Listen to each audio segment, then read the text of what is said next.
Hey everybody.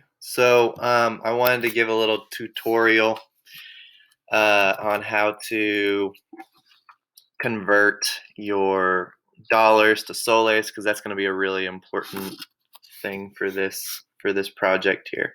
So you need to know first of all the unit rate, also known as the unit conversion rate. In this case, it's from dollars to soles, and we've done this in class before, but this is just a review. Because it's so important for the project. Okay, so let's say your breakfast costs on the project $4.25. This is just an example. I don't know if you'll have something like this. It says, how many soles would that be? How many soles is that? So we need to use that exchange rate. Okay, so breakfast costs $4.25. Here's our exchange rate right here. Which side will it go on the mini ratio table? Well, it's $4.25. Is it going to go on dollars or soles side? Well, dollars, right? Because it's a dollar. So we're going to put it on that side, which means we're going from dollars to soles. We're going from left to right. We're going dollars to soles. So from 1 to 3.34, we know we need to either multiply or divide by that unit rate. Okay, that unit rate would be 3.34 per 1. Well, to go from 1 to 3.34, that's getting bigger. That's multiplying by 3.34. 1 times 3.34 is 3.34. So we have to do the same thing with 4.25. $4.25 times 3.34. And what you get when you round is about 14.20 soles. 14 soles, 20 centavos, I think they call it there. So that's how you do it basically, but let's say we wanted to go the opposite direction. What if we have soles and we want to change them to dollars instead of the opposite like we just did?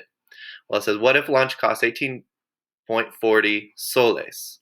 So how many dollars is that? Well, first of all, you need to think, is that going to be, are we spending like 3 times that much for a lunch? Probably not. We're probably spending less than 18.40 for one lunch.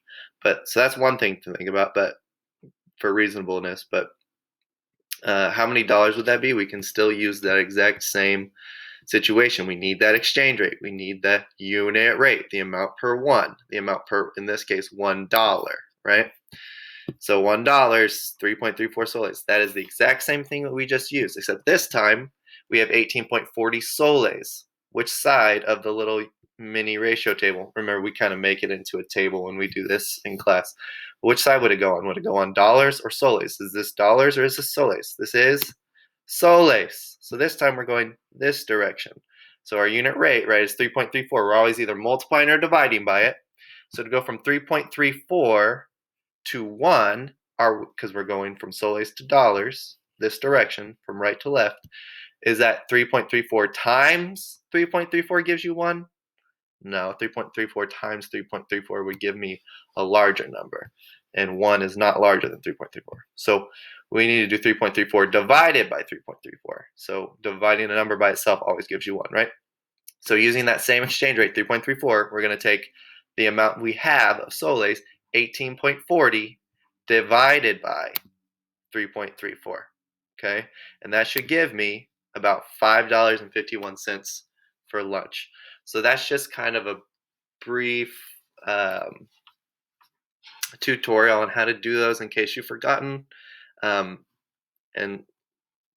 like you'll hear in some of the other videos, I encourage you to email me, ask questions on these if you're struggling.